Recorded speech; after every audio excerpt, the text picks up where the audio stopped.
Hey guys, if you have not subscribed to my channel, then go ahead and press the subscribe button on my channel, followed by the bell notification icon to be the first one to watch my videos.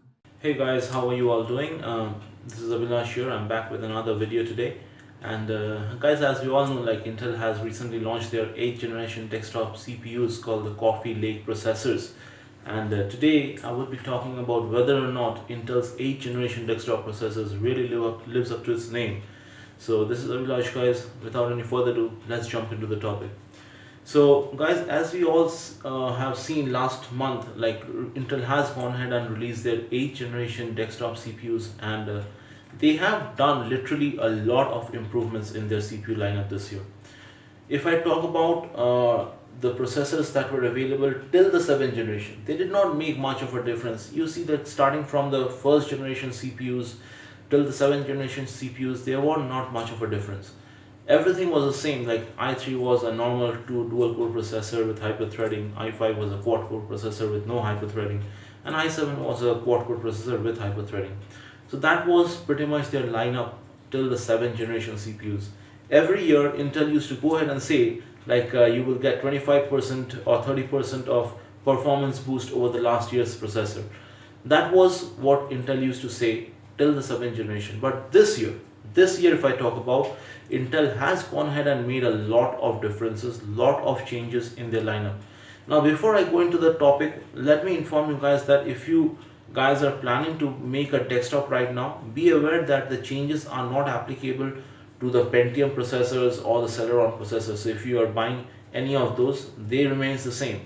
Only changes starts from the I series processors, the core I series processors like the i3, i5 and the i7. Those are the processors which would be like changed, or that should be having the main differences. The Celeron and the Pentium series, they still remain the same. So let's begin the topic. Now as I said, last year's processor, it was almost the same thing, not much of a difference. Every year Intel used to say like you will be getting 20-25% of a boost over last year's processor. But this year what Intel has done is, Intel has actually gone ahead and increased the core count. That is, if you have seen AMD processors, their processors are cheaper compared to Intel, but they come with a lot of cores. Like you will see a 6 core AMD processor is cheaper compared to a dual core Intel processor. Now why is that? The reason is AMD processors have more cores but weaker cores compared to Intel processors. Now Intel will make a processor with 2 cores, but that would be much more powerful compared to any of those cores that AMD has. So that was the strategy till date. Intel used to give you more powerful cores and AMD used to give you more cores. But recently Intel has released their 8th generation processors, increasing the core count of every single processor in the I series lineup. Now till last year the i3 used to be a dual core processor with hyper-threading. Now this year Intel has made it a quad core processor, a real solid quad core processor. Means last year's processor, if you see, it was a dual core processor with hyper-threading. That means you will have 2 physical cores and 2 logical cores. And this year it's a 4 physical core processor, means the i3 will have 4 cores altogether, which is way better compared to the 2 logical cores that were in the i3 in last year. And if I talk about the i5, last year it was a quad core processor with no hyper-threading, and this year they have made it a hexa-core processor, that is a 6 core processor, same thing, no hyper-threading. And the i7 was last year a quad core processor. This year it's a hexa-core processor with hyper-threading. So you get like 6 physical cores and 6 logical cores. So this is the lineup that Intel has come up with, their 8th generation Coffee Lake processors. Now is it going to make a difference? Of course yes. Of course this time Intel is going to make a difference. The reason is, you see carefully guys, last year's i5 had 4 cores with no hyper-threading. The same feature would be available in this year's i3 processor, 4 cores with no hyper-threading. So if I say like technically you would be getting a i5 processor in the price of a i3 processor this year. Also the cores would be faster compared to last year's i3 processor. So overall, the i3 processor would be a very good choice for those people who wants to like run budget games in their PC, who wants to make a gaming build. Obviously, the i3 processor is going to make a big difference this year. Now, people who want to go ahead and do some more tasks like video editing, rendering, and all those things, they can choose an i5 processor, because the 6-core processor, I think in today's date, is more than enough if you are considering video editing, 3D rendering, and all those things. And for those people who are totally into multimedia stuff, like for manufacturing like video manufacturing companies and those companies who are dealing with extreme multimedia, for those people i7 would be a very good option. Now this year what they have done is, as of now, there are only two processors available each lineup. So the i3 has two processors, that is the i3 8100 and the 8350K.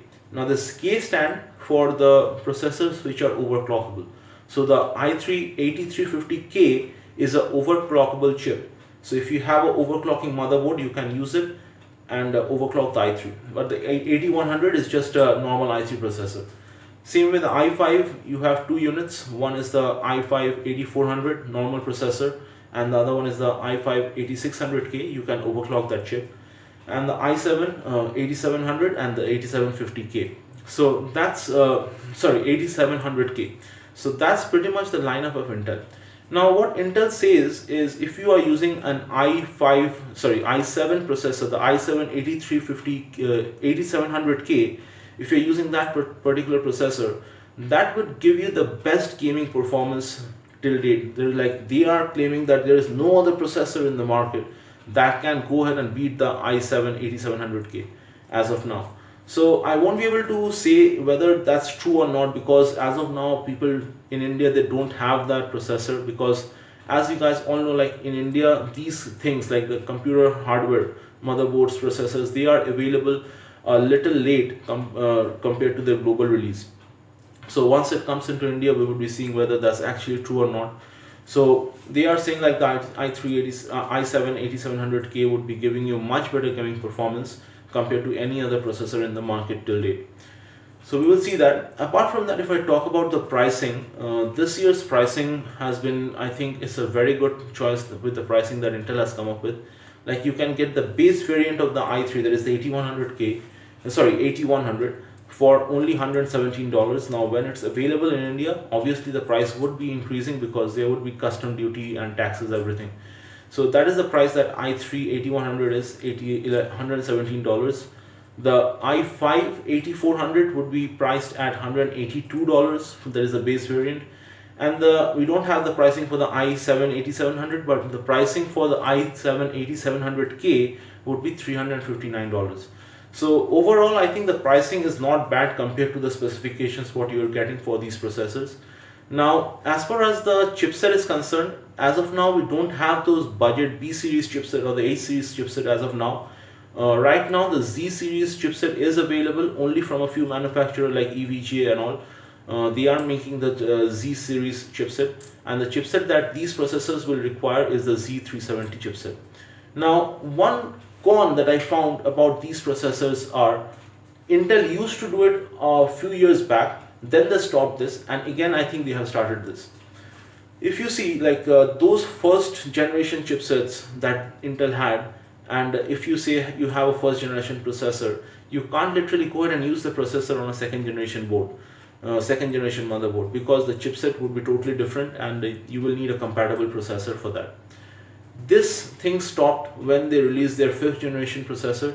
They use the same chipset, they use the same motherboard. You can use the same motherboard and run a 7th generation processor on it as well, a 6th generation, 7th generation processor on it as well. That was totally fine. And this year Intel has gone ahead and brought a new chipset, that is the Z370, and they are saying that you can't run the 8th generation processor in any older chipset apart from the new ones. That is one con. So guys, if you have already made a system recently, you can't go ahead and upgrade just the processor to the 8th generation. You won't be able to use it. So that's one con that I found in these new processors. And apart from that, I think this year's Intel processors are going to be a very successful lineup.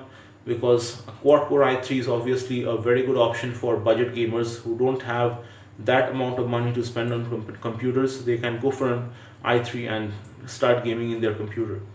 So that's pretty much I wanted to share with you guys. As of now, these chips are not available in India. Hopefully it should be available in a few more months.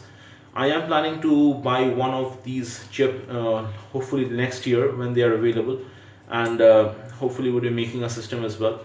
So we'll see whether the 8th generation processors actually lives up to its name. And yeah, that's pretty much I wanted to share with you guys. If you found this video helpful, don't forget to like the video, don't forget to subscribe to my channel, and as always, share the video guys, so that I can go ahead and inform more and more people about the new processor lineup that Intel has came up with. And thanks very much for watching the video guys. I hope to see you in my next video soon. Till then, bye bye.